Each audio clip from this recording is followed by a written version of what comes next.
the mother of their children. Like, that always seems to be an issue with the jealousy, because obviously the mother or the father of their children has to be Yeah. still in their life, because I can only imagine adding that third person in can bring a lot of jealousy and drama and issues.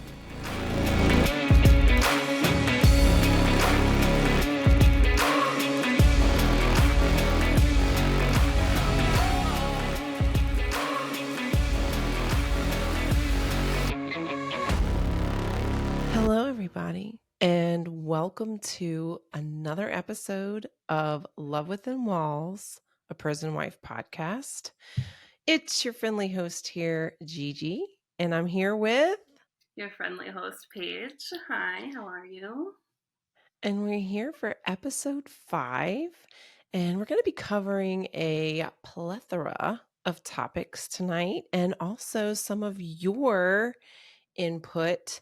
We posted a question on Instagram asking you for what you'd like to hear us talk about.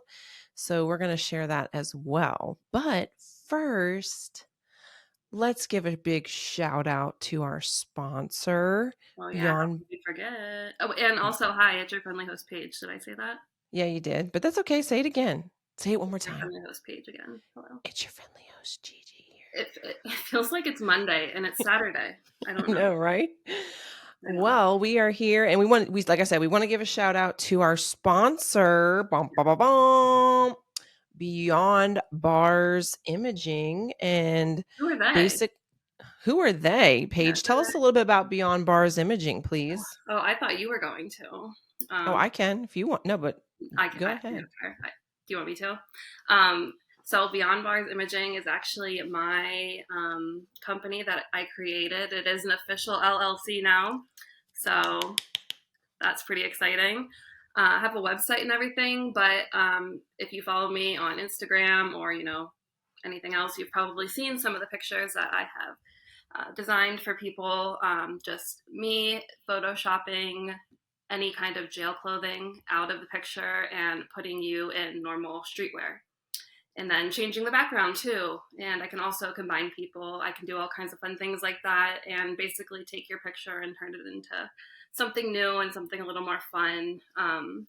I love doing it for me and Joe. So, I just started doing it for everyone else. And now it kind of has turned into a little fun side hustle that I can do. And now can even sponsor a wonderful podcast. So, And you're an LLC. It's official, like a referee with a whistle. Oh, I love that. And I'm just going to say this, that Paige is a genius when it comes to taking out prison stuff in your visit pictures, or just blending pictures if you can't take visit pictures, or if you have 2 individual pictures. She is an absolute genius at blending photos and making them cute, fun. And people, when I posted my picture on my Facebook profile, people were asking me, oh my God, how is this a prison pic? And I'm like, well, it was until Paige got her hands on it. And now it doesn't even look like a prison pic. It looks actually like a real picture, like a real couple's picture. Mm-hmm. So she is a genius. And so big shout out to Beyond Bars Imaging for sponsoring our pod. And you can reach, if you're interested, please reach out to Beyond Bars Imaging on Instagram or beyondbarsimaging.com. Yeah, got the website set up, so check it out. It's not done fully yet, but I'll get there. Yeah. All right, guys. Well, let's dive into the Potty Pod. So tonight we're covering lots of different topics. We are. Just covering things that we deal with as prison wives. Mm-hmm. We're going to start off nice and soft with relationship dynamics. All right. No, I told you guys, when you put me on camera, I am so goofy. Anyway, sorry. Relationships. Any other way. So wait, say that again, Paige. We wouldn't have it any other way. Thanks, y'all. Thanks for accepting me for me. Mm-hmm. And I'm just going to give y'all a forewarning. I just came home from visit, so I have been gone. I've been up since about 4 something this morning, and I just got home right at 7:15-ish. So yeah, I'm a little cuckoo today. So just... You got the happy jitters. Yeah, and I had all kind of caffeine today because I knew we'd be doing this tonight. So I was like, I'm gonna have to stay up. So here we go. Yay, here we go. All right. So relationship dynamics, how to maintain intimacy and trust with our incarcerated partners. Now we kind of talked about this last week on the pod, but I guess we're focusing on how to maintain that intimacy with specifically our partners, and making sure they feel that they can be intimate, open up to us, build that trust with our partners. Mhm. Paige, any insight on this area? Well, I don't want to repeat too much of what I said last time, but I feel like a big part of that is just kind of, opening up and being truthful about absolutely everything, about yourself, about what you're going through. One way that Joe and I kind of emotionally bonded in a weird kind of way in the beginning, but now I look back and I'm like, oh, that's kind of cute. Um, he would tell me to send him pictures throughout the day of different things that I'm doing, like when I wake up right away, like me when I'm doing my makeup, me, you know Yeah, what I'm talking about. absolutely. Yep. Yeah, Mike asked me for a tour of my home. Oh yeah, I've done So that. I took pictures of my home. And let me say this, why we're talking about this is because it is so important to make them feel they're That already they're there. cast out, Hmm. they're already isolated. It's so important to make them feel included Yeah. in your everyday life. Just Hmm. little things Hmm. to remind them. First of all, it does two things. It includes them in your everyday life. It also lets them know that you're thinking about them Yeah. throughout the day. Hmm. So just little things. It doesn't have to be anything elaborate and big. It can just be, hey, I'm here. I took a day off and I went to for a walk and I wanted to show you where I was walking, or Yeah. I went to get some food by myself and I wanted you to see what I was eating. I do that a lot because Mike is a big foodie. Hmm. Um, or, I went to the beach today and I wanted to take a picture so you could see what I'm looking at and I'm thinking of you and wishing you were here. Like just those little things help to build that intimacy, trust, also makes them feel, gives them self-worth, gives them a feeling of being included in your everyday life. Yeah. And, we did that for a while. I still will do it randomly, especially when I go on vacations or to places new. Mhm. I'll just spam him with all the pictures that I would post anywhere else or send him normally. Like if he had a phone, I just send them constantly. Like I can tell you one time, it kind of made me sad when I thought about it in retrospect, but Joe saw a commercial for one of the new sandwiches at Arby's. I don't know what it was. It was one of their crazy named ones. You know what I'm saying? And they basically had this commercial on his TV that he kept seeing, and it was like, buy this brand new sandwich. It looks so good. And you know how in commercials they make it all look all better than it really is. He's like, Yeah. it looks so good. I need you to just, and he knows I'm picky, so he knows that whatever it was, I wasn't going to eat it. He was like, can you just go buy one and take a picture of it and send it to me so I can see if it really looks like that? Like it, and like things like that, like you don't even think about, you know what I mean? Being out Yeah. here and like seeing food on a commercial and being like, wow, I can't imagine being in their position and seeing stuff like that. You know what I mean? Yeah. And Michael's thing is Taco Bell.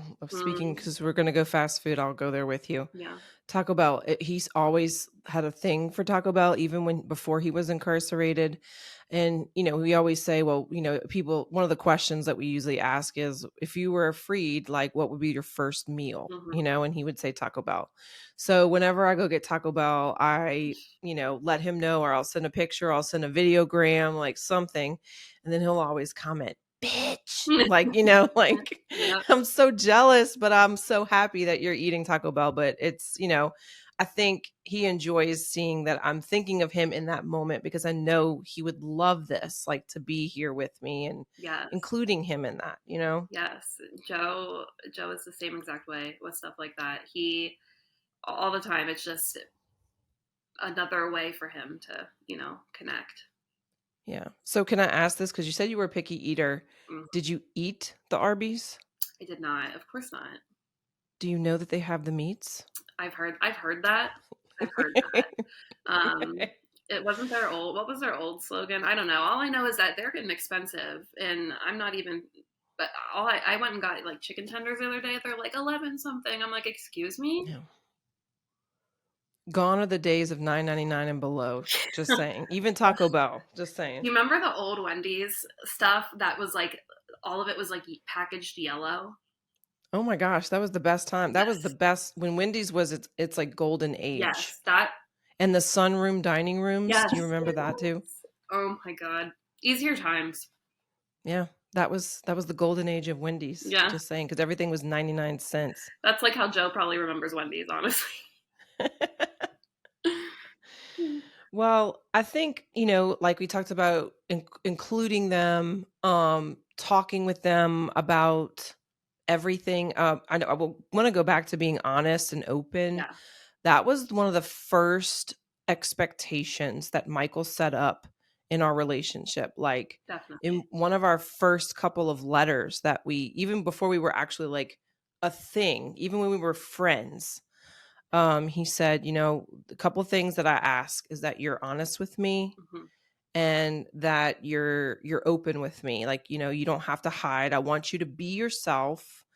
I want you to be truthful with me. And, that was the two expectations right off the bat for our friendship. And then obviously that continued to carry over into our relationship as well.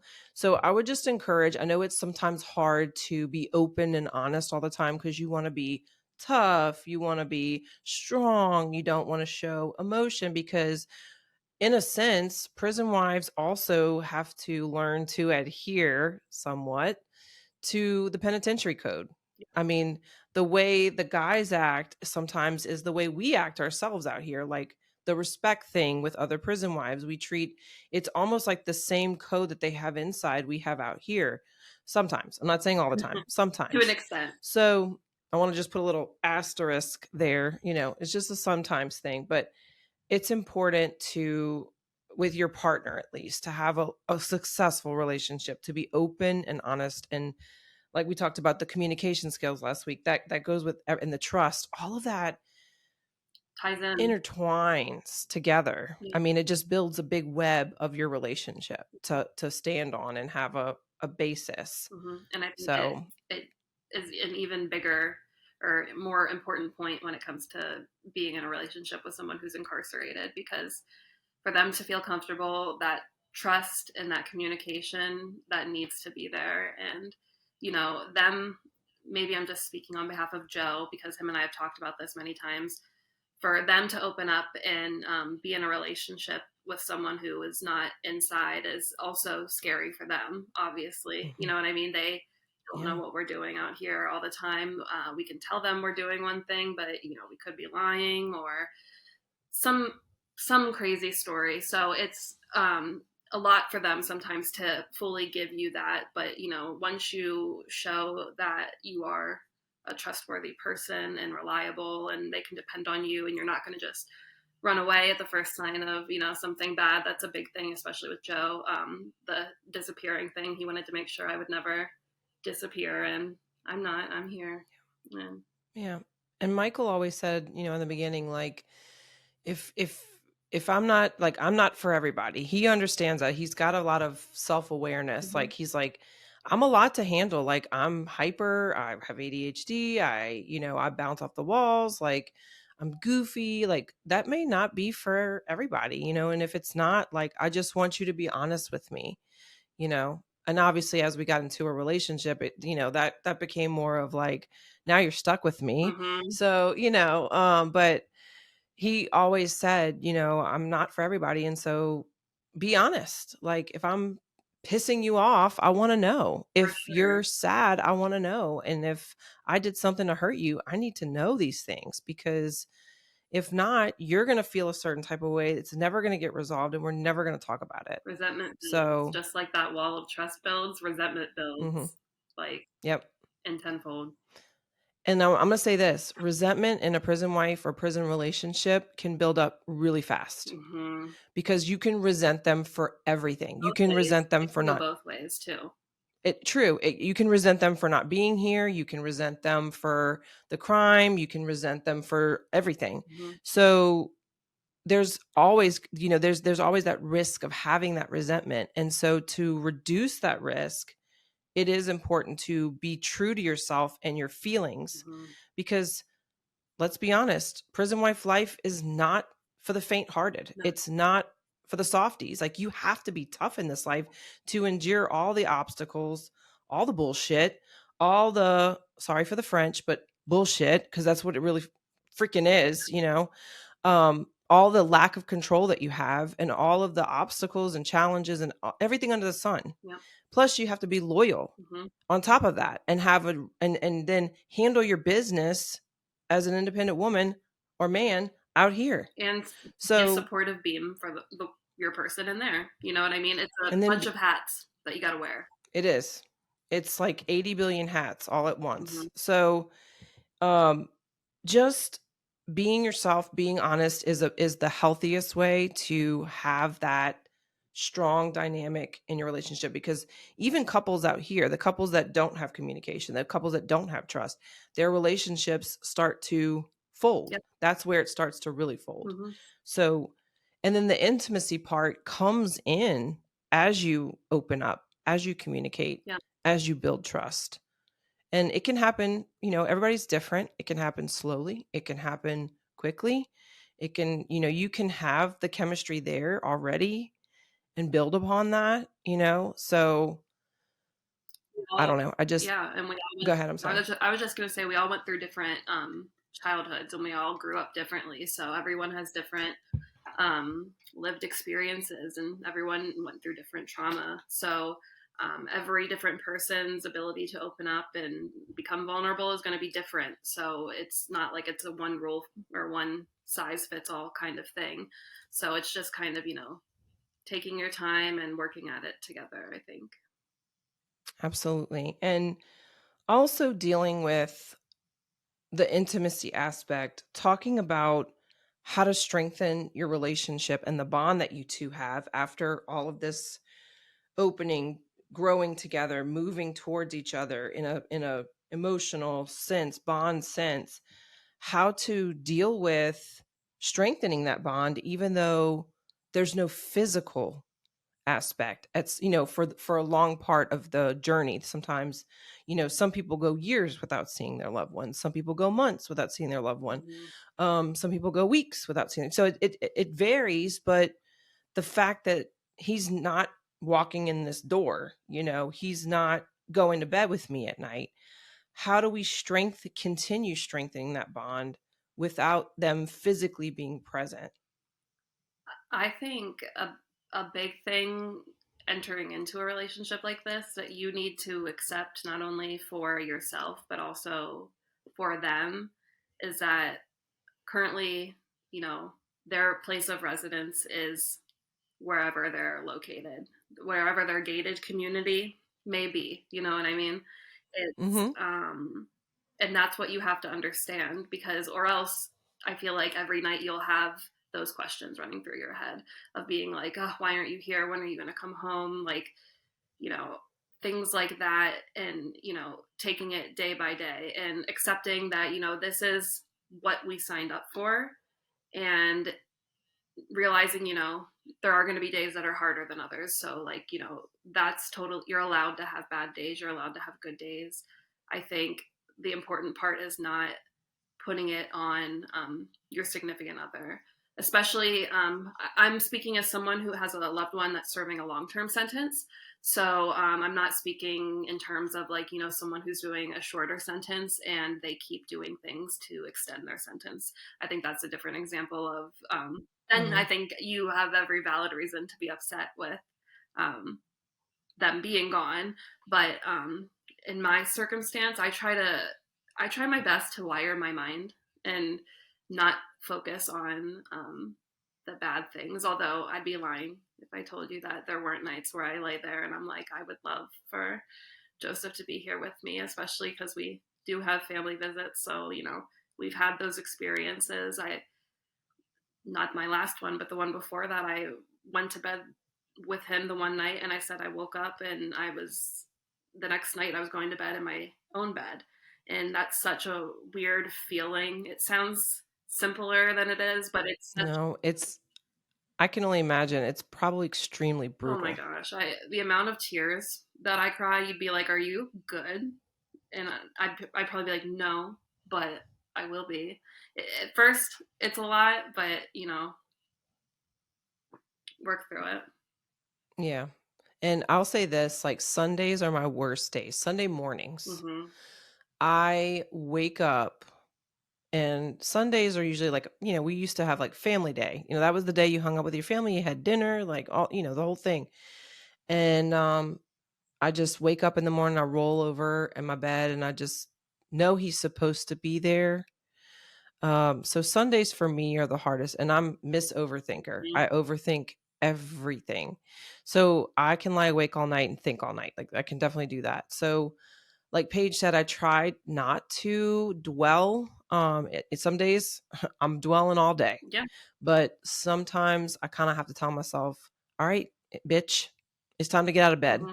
Like it's time to get going. Like you have shit to do, and so you can't sit here and wish for something you have no control over. It's the state's decision, it's the Fed's decision, and this is what it is. And I hate saying that I accept his sentence because I don't want to accept his sentence, but part of me says this is what it is right now. I refuse to accept his sentence, even though I kind of partially do. Hmm. I refuse to accept it 100%. I'll be honest. I really I, do. I really I don't hear you. believe that this is it for I him. hear you. So, but acceptance is key. Hmm. And I know, like, I wrote him and I knew where he Hmm. was when I wrote him.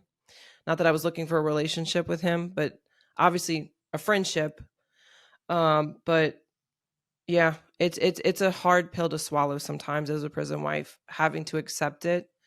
And then knowing that he's when I wake up Sunday morning, he's and I roll over and he's not next to me, and I feel it all day because that's the day that we're supposed to just chill, hang out, cuddle, snuggle fuck, whatever, like whatever you want to do. Quality Sorry time. guys, I'm Quality cursing a lot time. today.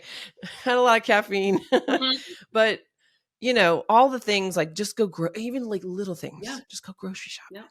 go to Walmart, like just little tiny things that you would normally do with your significant other on a Things that Sunday. people Go to normally take home. advantage of. Correct. Those are the things that hit me hard on Sunday, you know, with him not being here. But That makes complete sense. And I get that. And I could, weirdly enough, you saying that, I'm like, maybe I do. Because on Sundays, I do feel like that. That used to be our video visit days that they did, and then they stopped those. So I used to always like look forward to our video visits and be like, oh, this is our Joe day. And I'd be lying if I said that I didn't wish he was here with me too. And yeah. having a sentence like LWAP, I feel like it's hard to fully accept. Like you can accept and know that um, there's nothing he can do to change it, but you can also, like you said, not fully accept it and continue fighting for them and their justice as you know that they deserve. And I think that's important too. Yeah, and let's jump right into advocacy and activism because you brought us Yeah, there. right. Here we Perfect are. segue, Paige. Pretend like I did it on Perfect. purpose. You did it so Yeah. good. Okay, anyway. So, I don't have as much experience in the realm of advocacy and activism. Obviously, I was in a nonprofit for 7 years with helping prison wives and families. I have a good community with a lot of the Real Housewives of Mhm. Angola.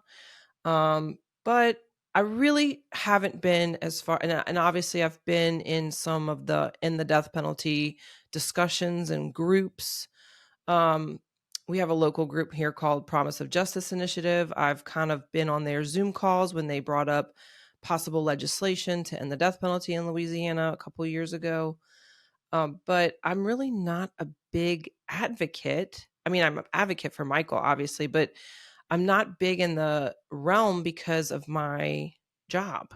I'm very scared of doing any type of advocacy work, putting my face out there, standing on the front steps of the our state capitol because of my job. So I've kind of taken more of a back seat to that, and I'll get involved in a few things, programs here and there, but I yeah, I'm not really good at the advocating. I will say the only advocacy experience I've ever had was last year in Michael's clemency process, helping his lawyers, writing letters of character, interviewing, things like that, preparing his clemency packet for the state. That's the extent of my advocacy as far as bringing for it, like with legislation and major things.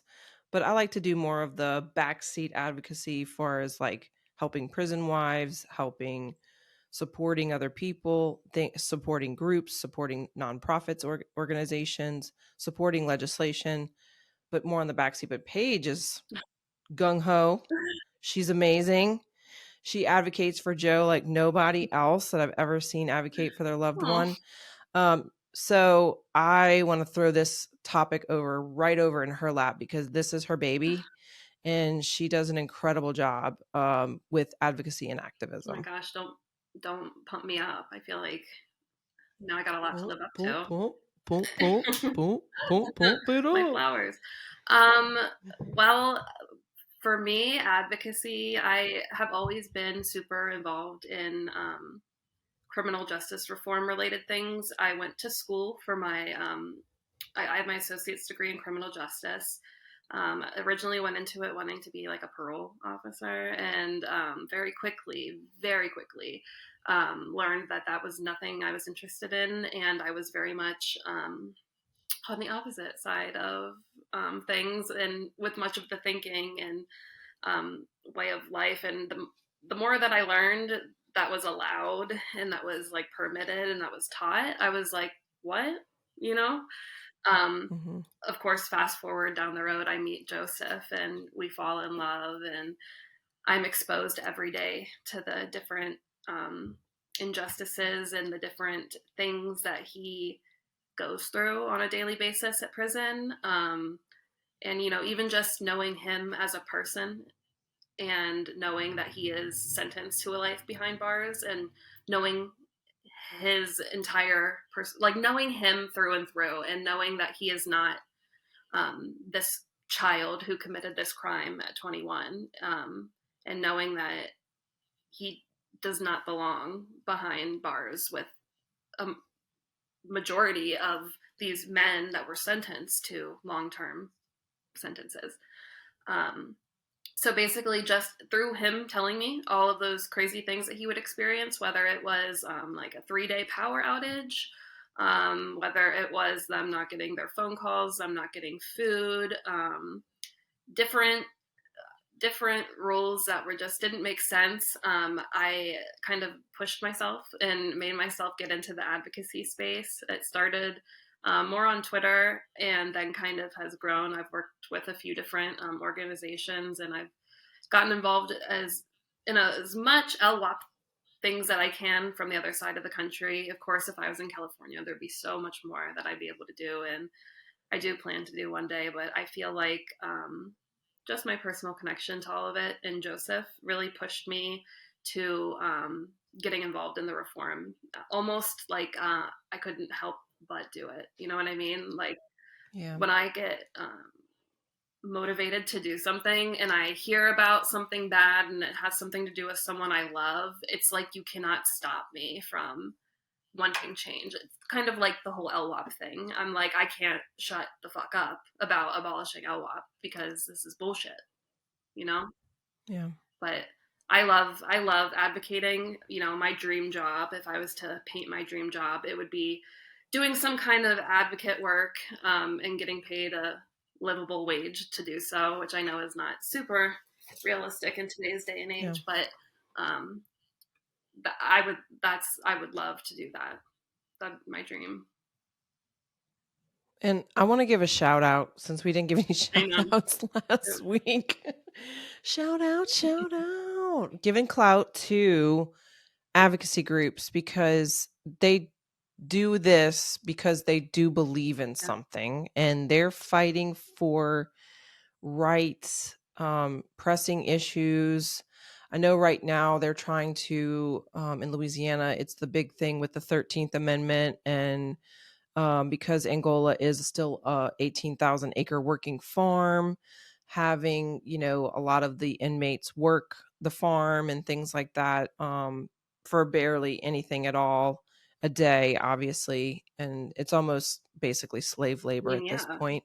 what it um, is. there's a big there's a big push to end slave labor now, and it's just because these advocacy groups believe in this and they're fighting. So um, big shout out to all the advocacy groups, statewide, locally, nationally, Work Rise, that's a really good because one. They we you said that, and that made me think of End the Exception. Their oh, whole okay. campaign to make it so that prison labor isn't free, and because they say that it's been abolished, but it hasn't because it's still going on. You know what Mm-mm. I mean? My husband does what he does and counsels men and helps them through their days and gets 80 cents an hour, and that 80 cents is little, and that's a lot. In, That's a lot. That's like yeah. double what we would Hmm. make in Louisiana. An incarcerated individual would make in Yeah. Louisiana for sure. And I don't even think it's an hour. I think it's like 40 cents What? a day.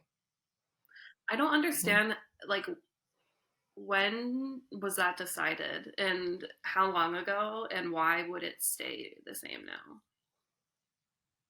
I don't think the rate ever has gone up since it's been instituted. If it has, I mean, it's a shocker to me, especially down here in the South. They live off of basically a lot of industry, prison industry lives off of the 13th Amendment. So Yeah, that's true. yeah, yeah. Don't get me But started, or I won't stop about that stuff. It pisses me right off. don't get Paige will rage, y'all. Paige It's in will the name. rage. Yeah. Just yeah.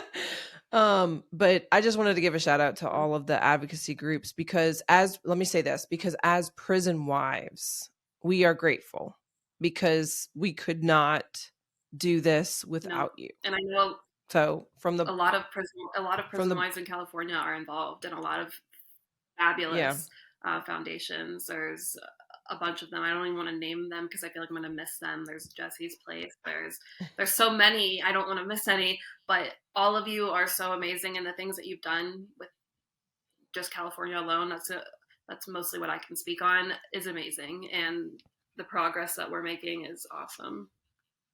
It just keeps a bunch of yeah, and people we have a couple behind, and we yeah, and like I said, we have a couple here that are run by, well, former at this point, former prison wives and their incarcerated loved one who's no longer ooh, incarcerated.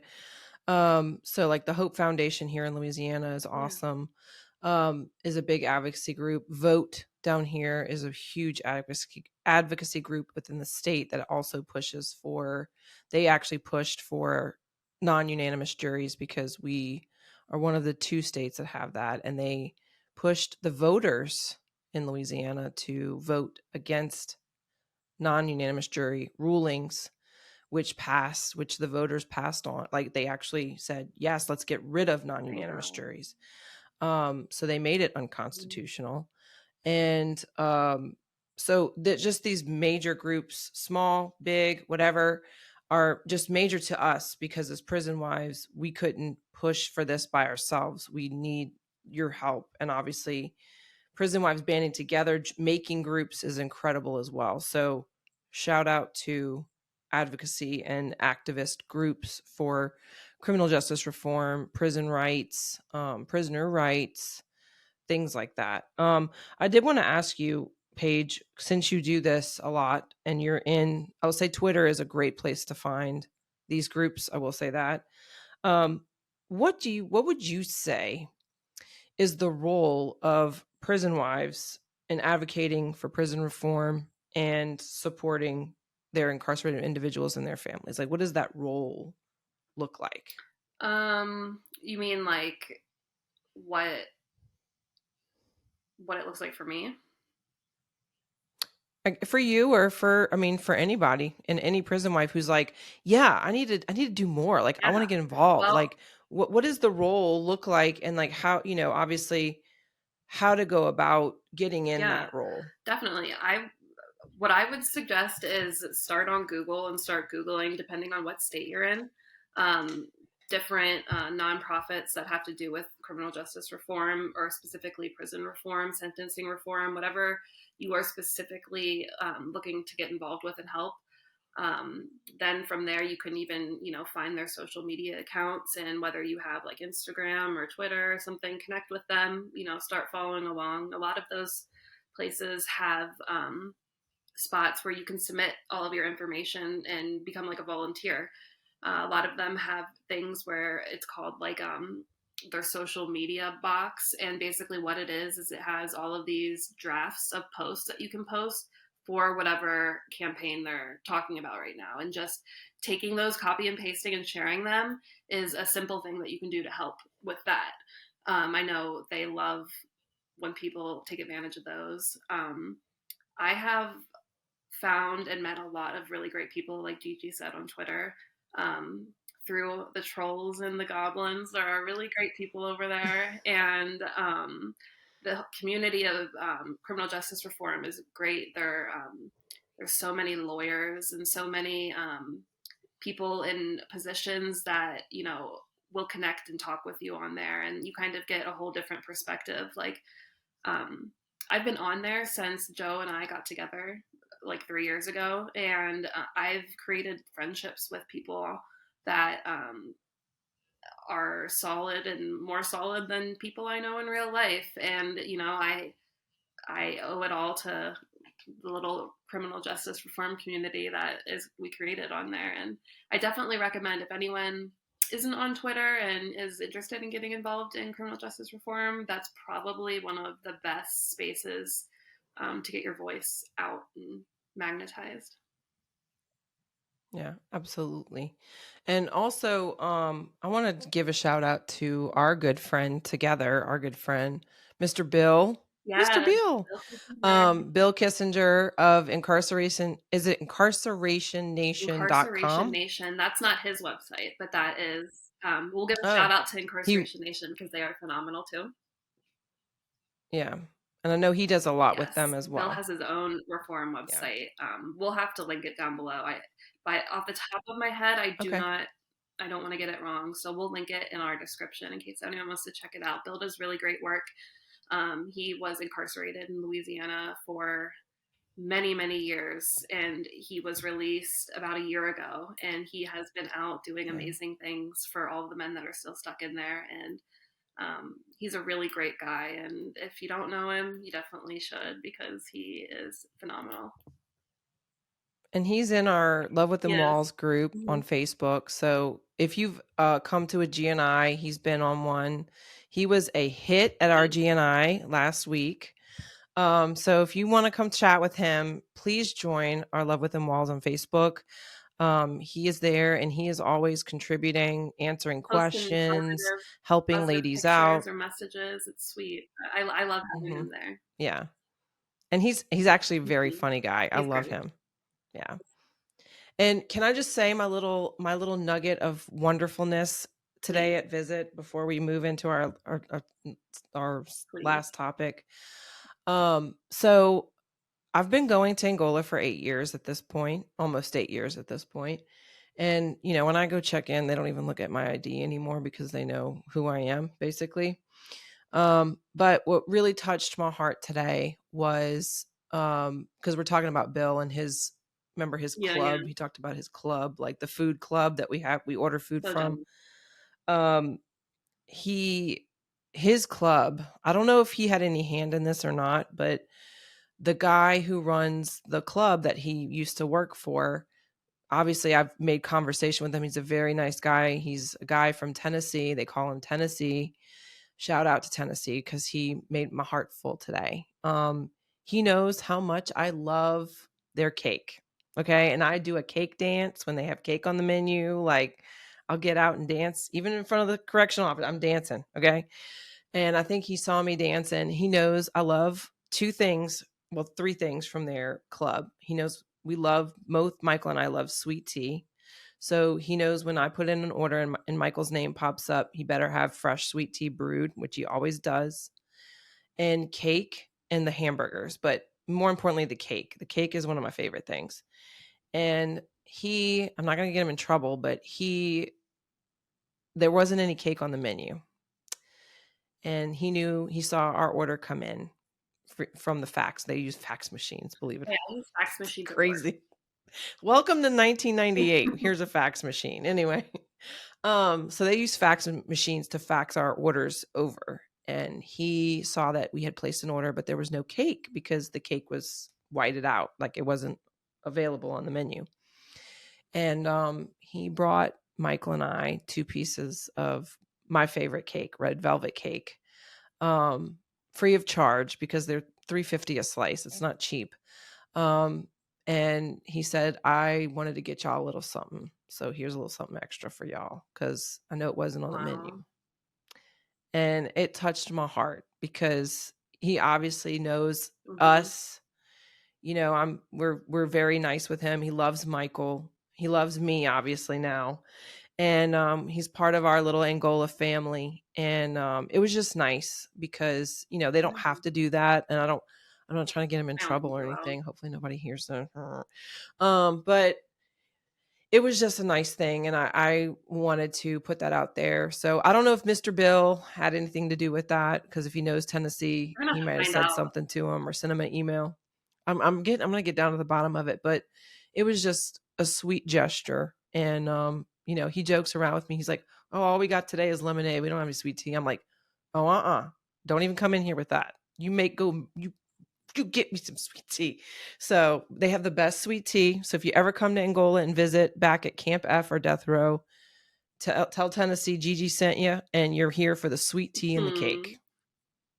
Just saying. But that was my little sweet moment today. Because, you know, this life is tough. We deal with all kind of shit. And to have someone say, come visiting your guy, like, don't stop. I see the love the two of you have. Like, here's a little something from me to you, you know? It was really awesome. So I know that Louisiana is not a great place to be imprisoned for many reasons, but I love that you guys have the ability to like have that kind of like interaction and like have food, like real food at visit. You're talking about your cake. I'm like over here thinking about how a slice of cake at our vending machine would be $8. That's crazy. But then it would have the sticker on it that they got it from the grocery store for $3. Still on it. Yeah.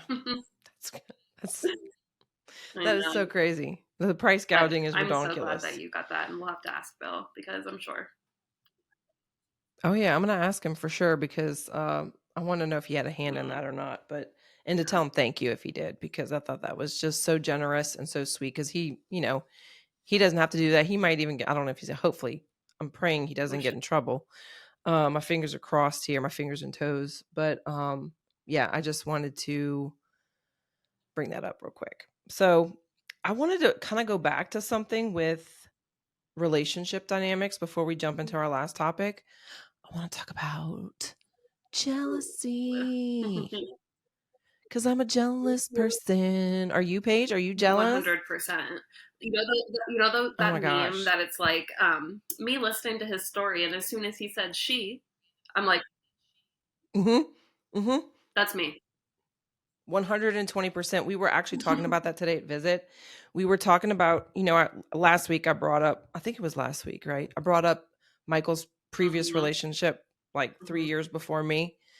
And I was like talking to him about it. I'm like, you know, you got engaged to her, and you had like all the COs in the visitation room watching you get engaged. Like, we didn't have that. Would you even have wanted that?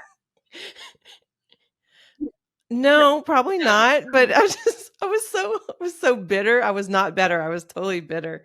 I was being petty and jealous. And I was like, why did you do that for her? Not me, you know? And, just thinking about, like, I've seen those memes on Instagram, and I always kind of share. I talk with him about him, share more. I'll snap and send them on JPay. It's like, when you start thinking about the fact that he helped other women undress before I you, hate and like thinking it's like about a that. angry cat face or something. Like Literally, my husband has not been in a relationship for 12 years, but like you even just saying that and me thinking about that, I'm like, yeah. So I am such a baby because I used to cry and get upset when he would talk about hooking up with his girls on the mm-hmm, outside.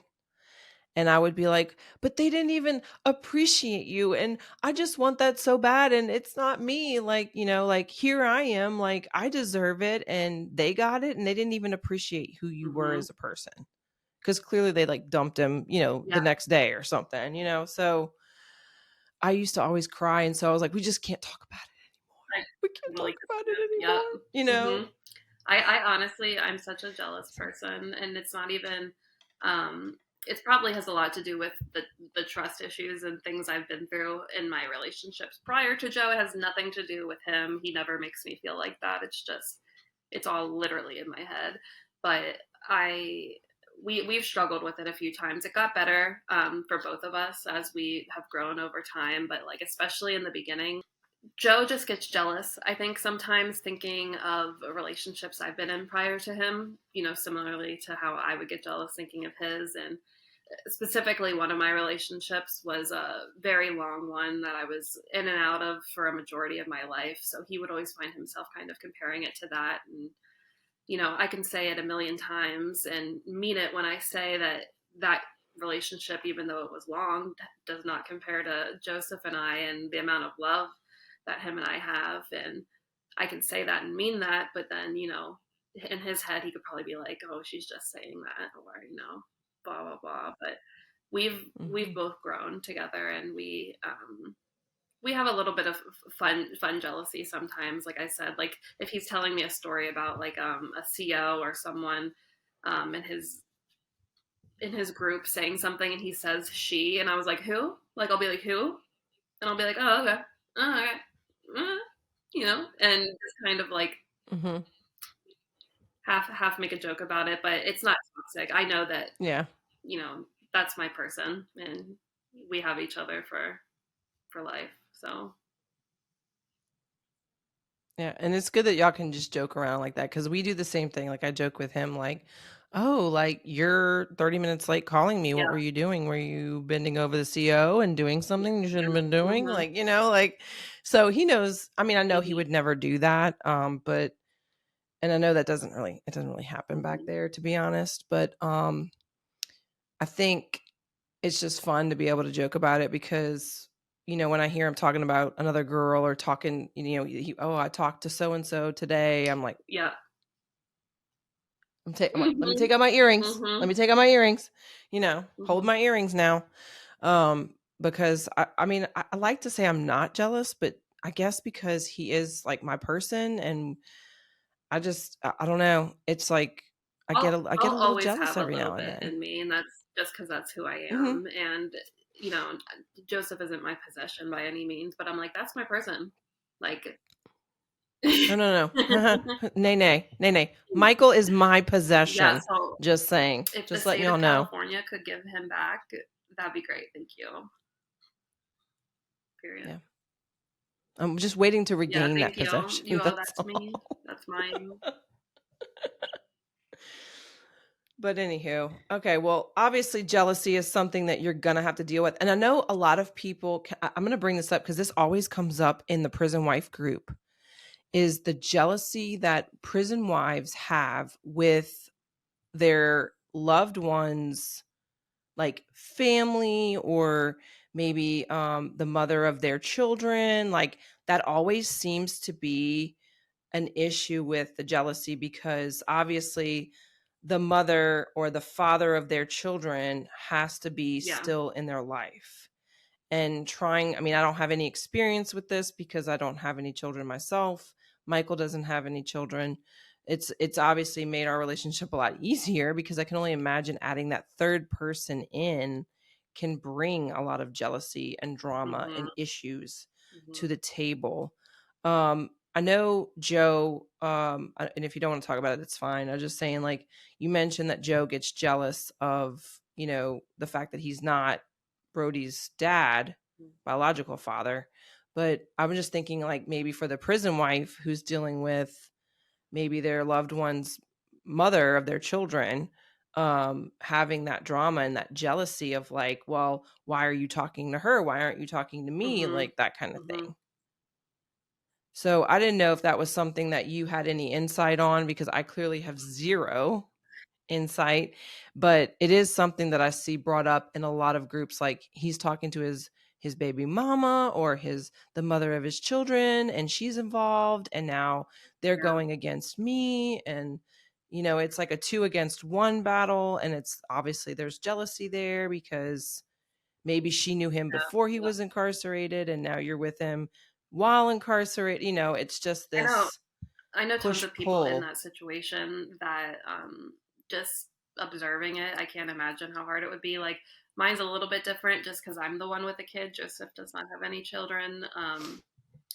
My Mhm. son's biological father is in his life, so we thankfully don't have to, deal with a third person or anything like that. But um, there's still, those other relationships that I witness where, um, they have they have a mother to their child, and then they have their other significant other, and the significant other sometimes feels weird about the communication between their loved one and their loved one's ex. And I feel like the biggest thing with that, circles back to trust, and also circles back to just pay attention to the red flags. I think that's one of the big rules in the prison wife community that a lot of people sometimes don't pay attention to. um, People will show you who they are eventually, or maybe even the first time that you meet them. And just make sure you pay attention to that and make sure you kind of react in the way appropriate, because, you know, if someone isn't going to be a good person, they'll show you that pretty soon. And if there's things that are shady to you, maybe talk with your loved one about that. But, anything else build.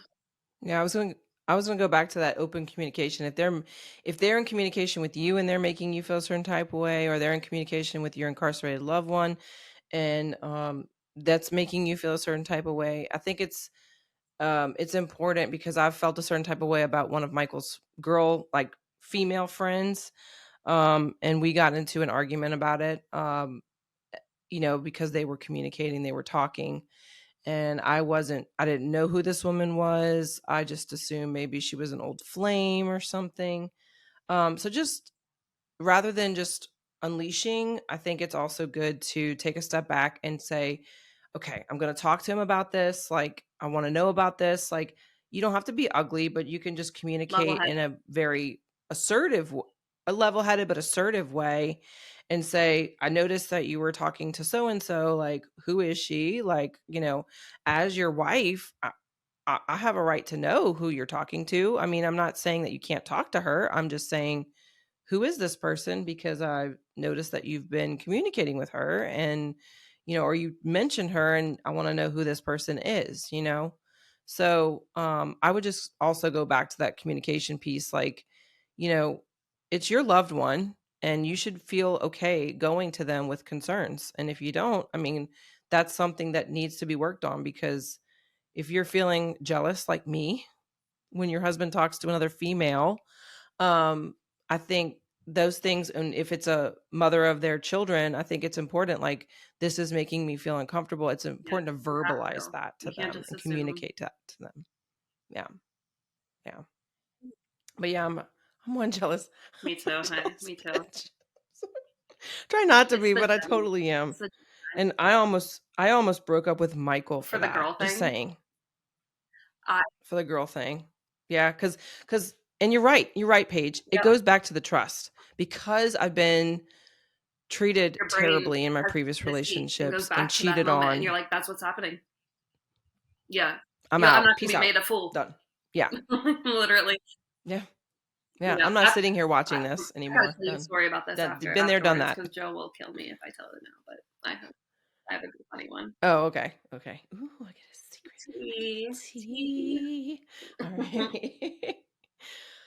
Well, our last little mini segment is about coping with grief and loss. And We do that.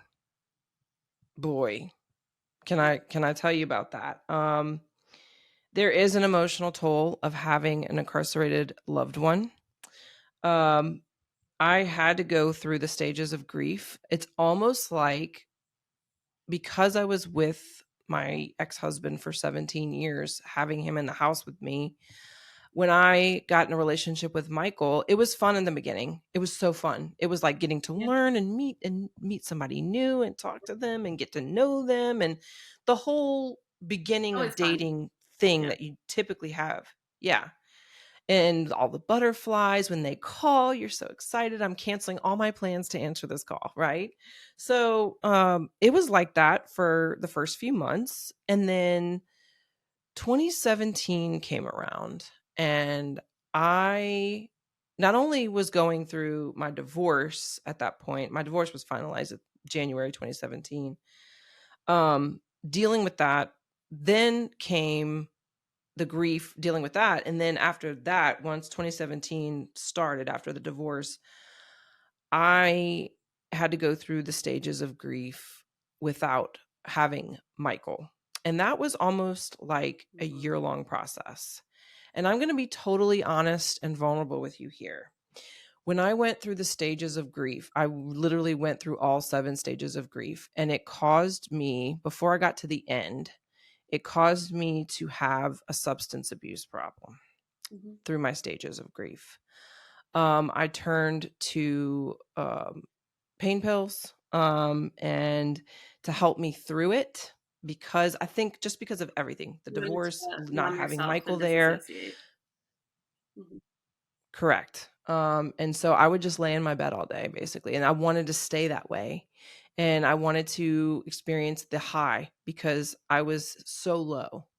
Um, so I did have an addiction, and um, I've been obviously doing better with that. I haven't gone back to that.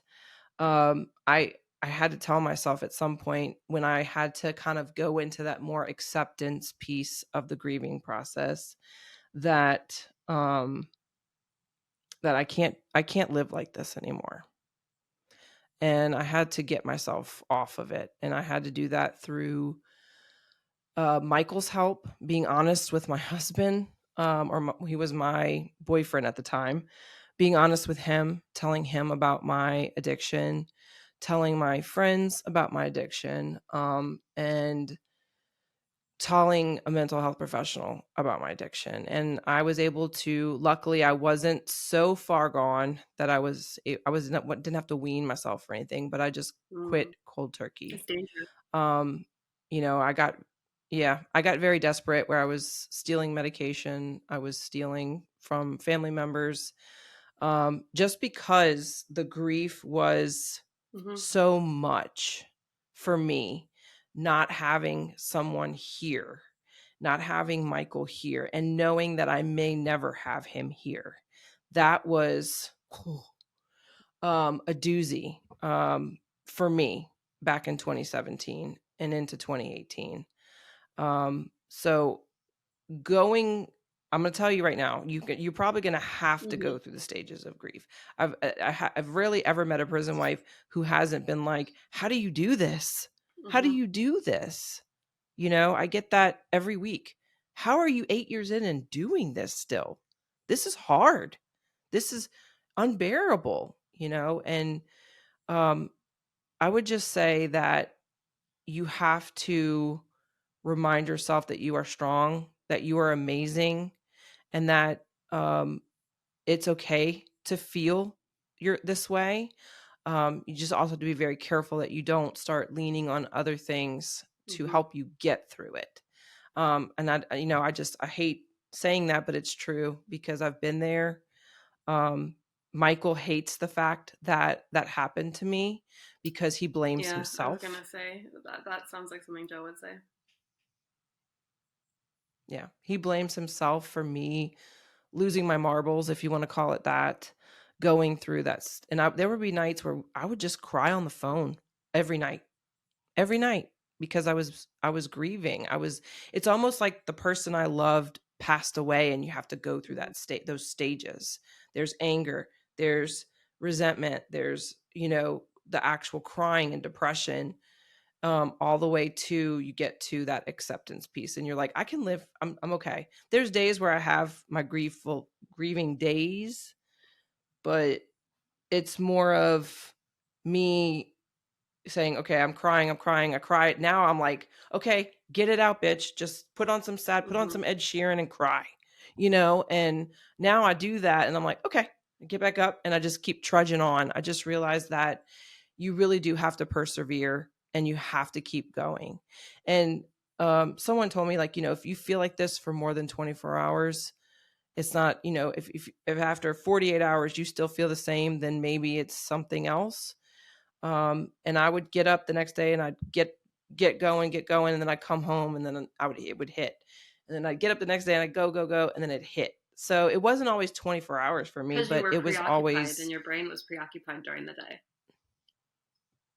Yeah. yeah, yeah. But But have you gone through any stages of grief dealing with, like, not having Joe? I mean, or I know you go through it, definitely.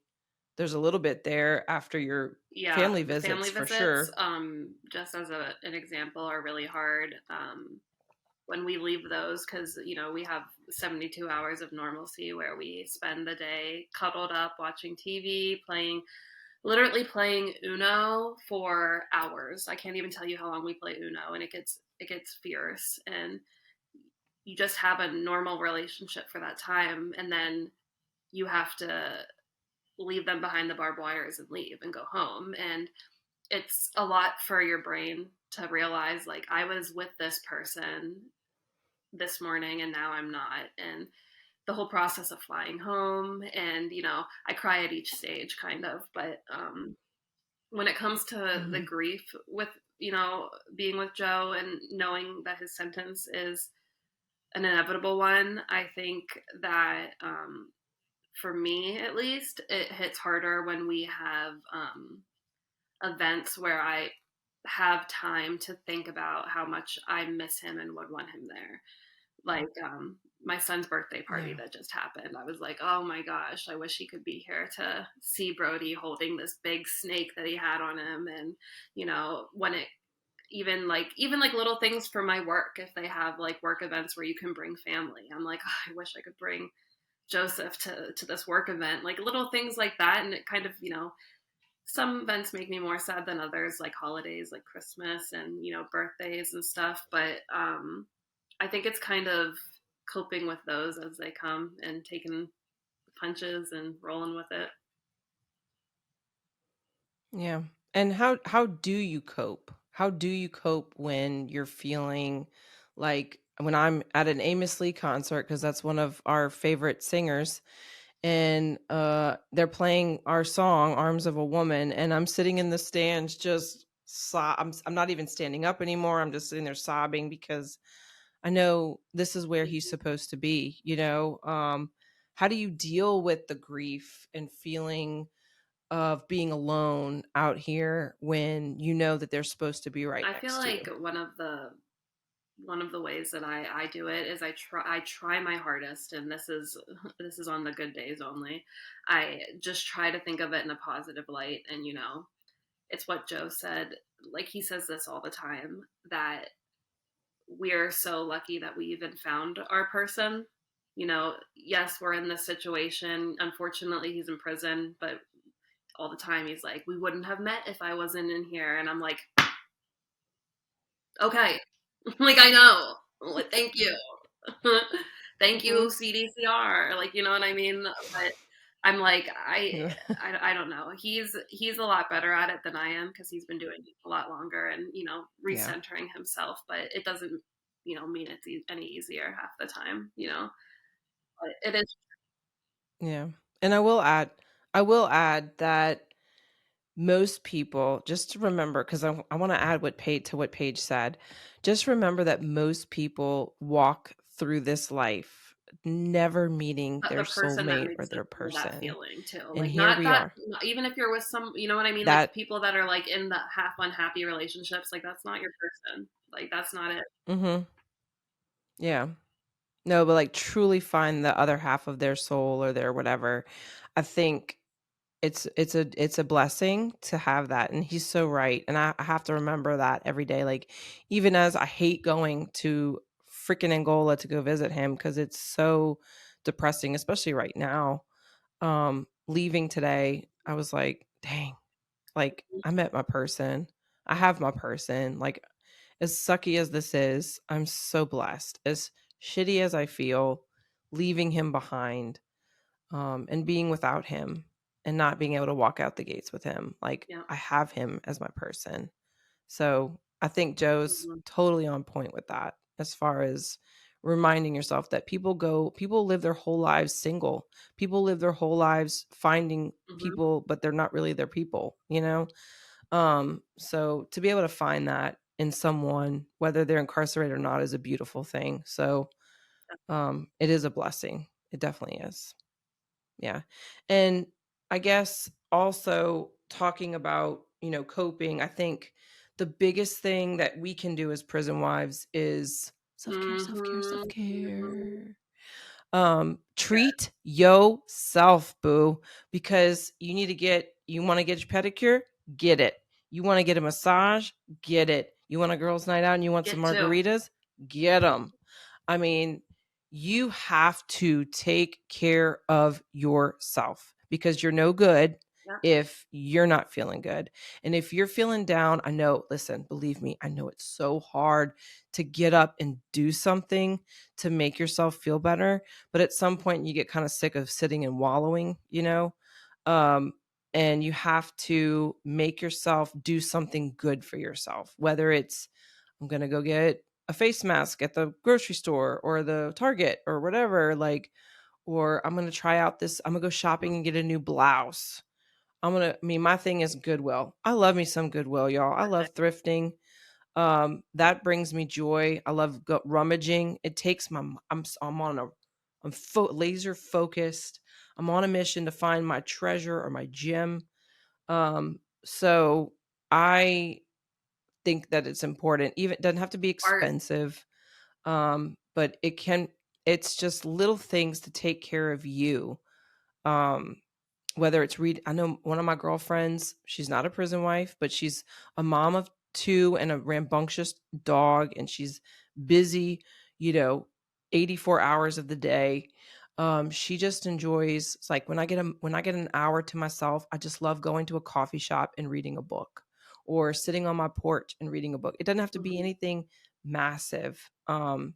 You know, just little things to give yourself a little zhuzh, as I call it, a little boost, to take care of you because you can't take care of your incarcerated loved one if you're not For 100%, sure. for You have sure. to.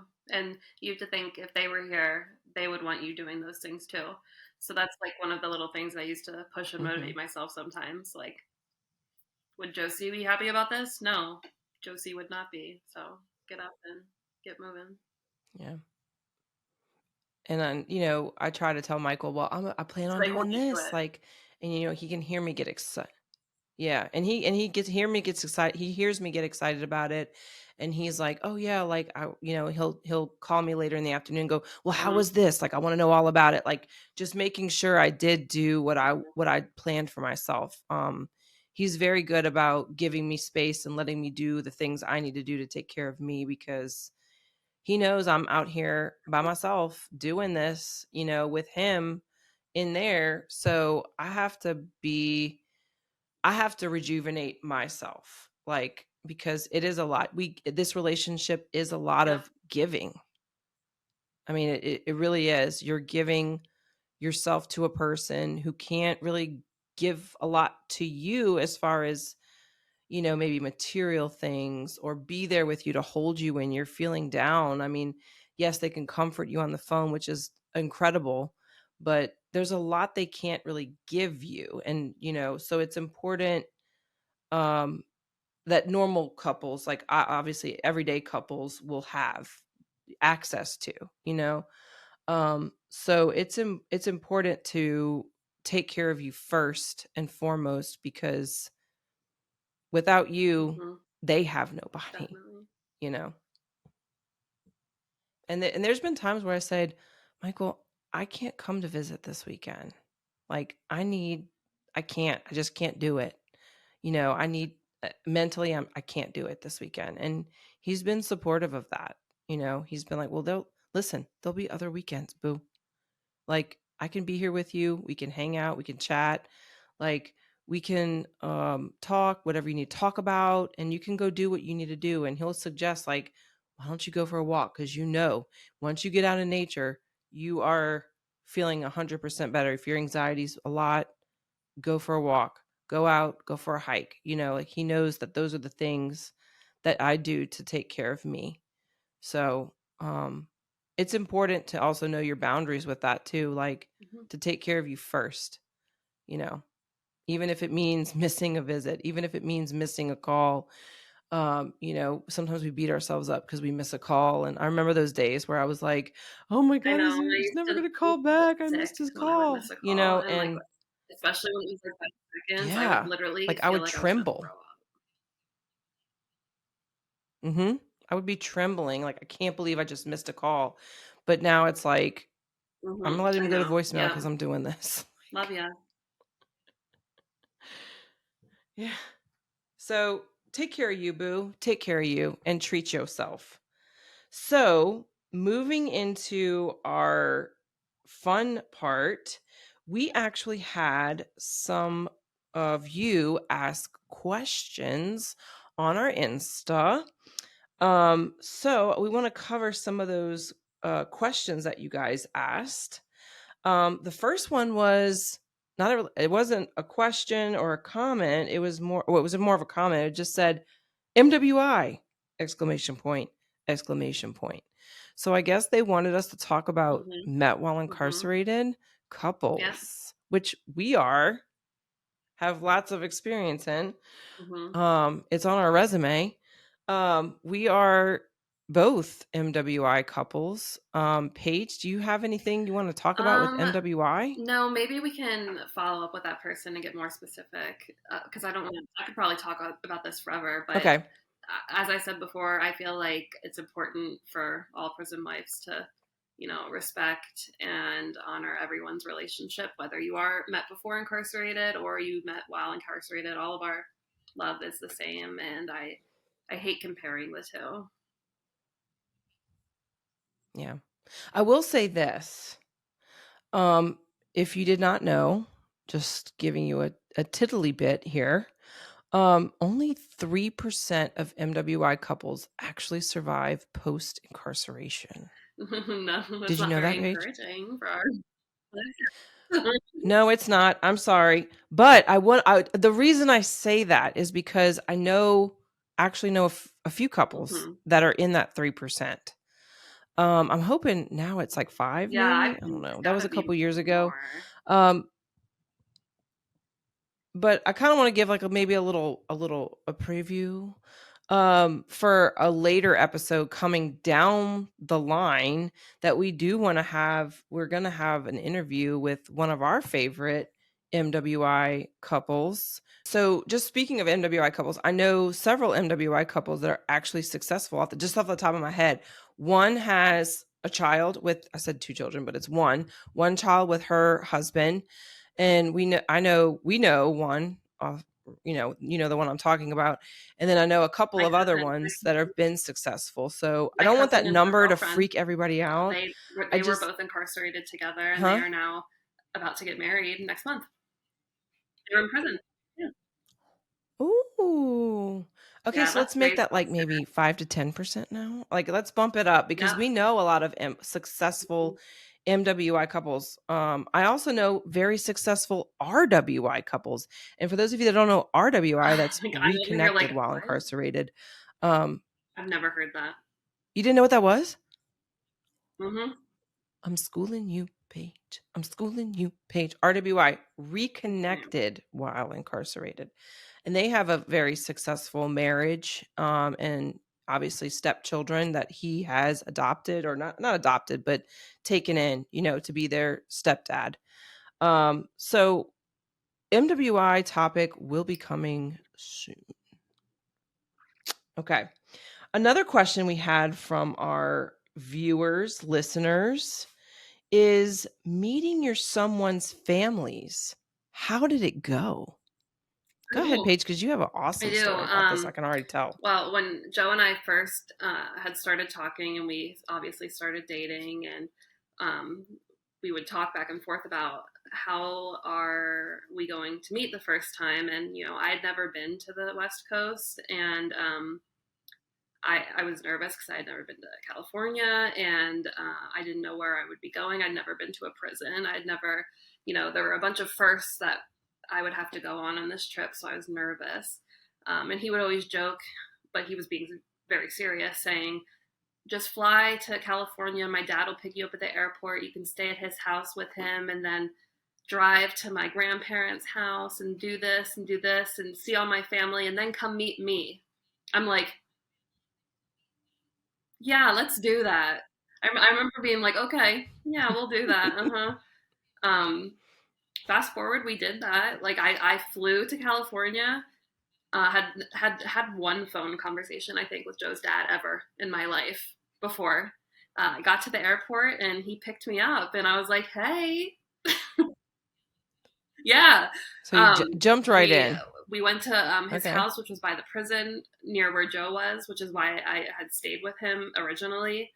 Um, but I had came a week before my visit, so I stayed with him for like 3 days. Then we went to his one grandparents' house, and I had got to visit with them. I got to visit his other grandparents, and then the last day, I went with his mom had met with us and picked me up, and I got to go meet his family there, and that was awesome. So I met a majority of his family the first time I went there, and it was kind of nice because I got a lot of my nerves out then, because I was already so nervous to see Joe, but now I'm literally meeting his Mm-hmm. entire family before I even meet him. And they made me feel very welcomed. They were very sweet. Like I said, his grandparents showed me all around his town. It was really cool to meet the people that love your person as much as you love them. You know what I mean? Like hearing Yeah. stories about when he was a kid and like goofy things that he used to do and places he liked. Like I loved it. Like I wish that I could hear stories about him as a kid all the time. You know what I mean? Like I'm like, tell me more. Like show me more pictures. Like I have so many baby pictures of him that his grandma showed me, because when she knew I was coming, so she had a stack out, and it's just awesome. They love him, and they accepted me in to the family just as much as Joe did, and even his grandma now sends Brody birthday cards and presents and stuff. Oh, It's that's amazing. so sweet. They say I like love that. grandma and grandpa, and I'm like, yeah, they're awesome. His family's amazing. I got Yeah. very lucked And out in the family department. yeah, I was going to say, me too.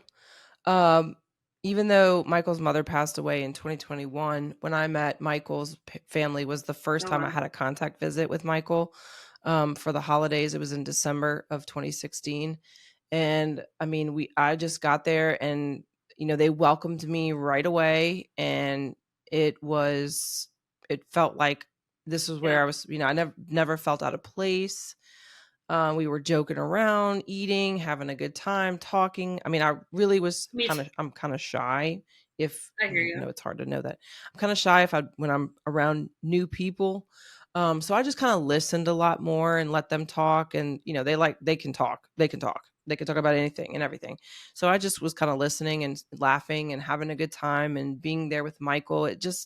It felt so real and so normal, and it was just a nice experience for my first contact visit, and also to meet his family as well and be with him and they talked about old times, and it was just Mhm. nice hearing all those things. So my first meet up with his family Yeah. was pretty awesome, and we stayed in touch since then.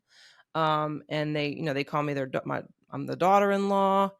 I call, his mother's still no longer with us, but I call his stepdad Pop, like that's my pop. So we still have a very good bond, and his best friend is almost like his sister, and I call her Sissy. And I talked to her today, going to and from visit today. So I've been lucky in that regard because Yep. I've stayed at their house. I've gone up to visit them. I've tried to be there with them. I can't be there with them a lot because they live about 5 hours away from me, but um, I try to stay in touch with them, and if they come down for visit, I'll go with them, and we'll all visit together. So it's been a very good big blessing to have the support of his family while being with him, because like you said, we all love the same person, and we are all experiencing Hmm. the same shit with the They get it. incarceration. So we They get understand it. it. We get it. Like his best friend, I call her my sissy, she was telling me, she's like, you're the only other one that really gets it, what it's like to Hmm. love him and not have him here. Like, you The get it, the like I jealousy in can me, talk even to though you you about literally that. said it's his sister, I'd be like, mm. She was surprisingly, I was, first of all, I was terrified to meet her because I heard she's very, very strong. She comes on strong, Ooh. and she did not like me at first because of what, whoa, The, because of what the happened she with assumed. his ex-fiance. She was in that, like, she was, obviously, she was friends with her as well. Mm-mm. So she knew her from, obviously they were friends when she was with Michael. So she already did not have a good feeling about me because of that experience of her, Hmm. doing what she did to Michael, to end their relationship. Um, so she was leery of me at first, and it took about probably a Hmm. year for her to come around. And now we're like besties, sissies. We'll go to visit together. Um, we had a long conversation. I want to say about 3 or 4 hour conversation when she finally broke down, and she said she saw the documentary that I was in, actually, and she said it was that helped bridge us together. Um, because she did not that she didn't care for me. I think she was just Hmm. very hesitant to get to know me because of what happened before. She had been burned by Michael's ex-fiance. Um, and so seeing the documentary that I was in, she finally said, I see now how much you love him. And I see now that you're the only other one that gets what it's like to love him. And I said, yeah. So we spent 3 to 4 hours on the phone, crying, talking, venting. She was telling me everything. And I said, look, like, I get it. I get why you were hesitant. I get maybe why you weren't like, let me go meet her. Let me find out about it. Um, so there was some apprehension of me coming in, but with this person, but um ever since then we've Good. been like sisters. So it's been a good journey. And obviously it took us a little while to get there, but we're here Love now. So yeah. that. This is why I shouldn't be on camera. This is why I Anyway, shouldn't be on so camera. wait, what? I love No, you this though. is perfect. I love you, Paige. Get it, girl. So it's time for the meme of the week. Mm. Time for the meme of the week. What's that meme? Here we go. All right, guys. My friends on the audio, please close your eyes. Yeah, My don't do friends that. watching me, you don't have to close your eyes. All right, well, here we go, guys. Meme of the week. Prison wife meme of the week. It is a picture of SpongeBob SquarePants surrounded by a bunch of hearts. And poor SpongeBob Hmm. has some tears in his eyes, and he's not happy. He's rather sad. And the tagline says, trying to hold in all of the feels after leaving visit. Hmm. Hmm. Feel this one for sure. I don't know how many I times I've cried after Every leaving time visit. you're over here. I literally, that Every episode time. that I think that that's from, that meme of SpongeBob is, I think, the episode where he has the suds or whatever. And if you know anything about SpongeBob, that's when he's like just like sick and he like can't do anything. He's just sad, and that's honestly me when I leave family visit or any visit. Yeah. Or any visit. I cry at some point on my drive, my 2-hour drive home Yeah. after visit, some point. Yeah. Well, we want to thank you guys. That ends our episode 5, El Cinco, whoop, whoop, of our pod, Love Within Walls, a prison wife podcast. Please reach out to us and share your stories at prisonwifepod@gmail.com, or find us at a Prison Wife Podcast on Instagram and Prison Wife Pod on TikTok. And you have links to our wonderful personal pages. If you need to reach out, send us a DM. Slide into the DMs. Send us that DM. And also, right. One thing I wanted to put out there into the universe to just tell people, I don't have a date when, but we are already in the process of planning some guests to come on.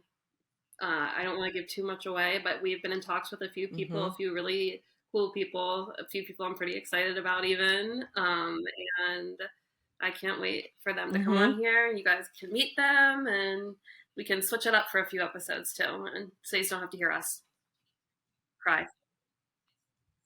Yeah, I'm sure you're tired of hearing me sing. So, yes. Well, you guys, we love all of y'all for all the support, and we want to thank you guys so much. Every week, we get amazing support from our listeners and viewers. So just know that we are coming from humble beginnings in the podcast world, and we appreciate every comment, every DM, every email. We do. And we love you guys. We can't wait to see you next week for our next podcast. And we wish you guys happy visits, wonderful week. And hey, Paige, guess what day it is? Guess what day it is? It's Hump Day. Happy Hump Day, guys. And we're here with you. So hit us back. And if you have questions that you want us to answer, go ahead and slide into our DMs. Yeah. Well, guys, have a great, lovely day, evening, and we will see you next week. Besitos. Bye.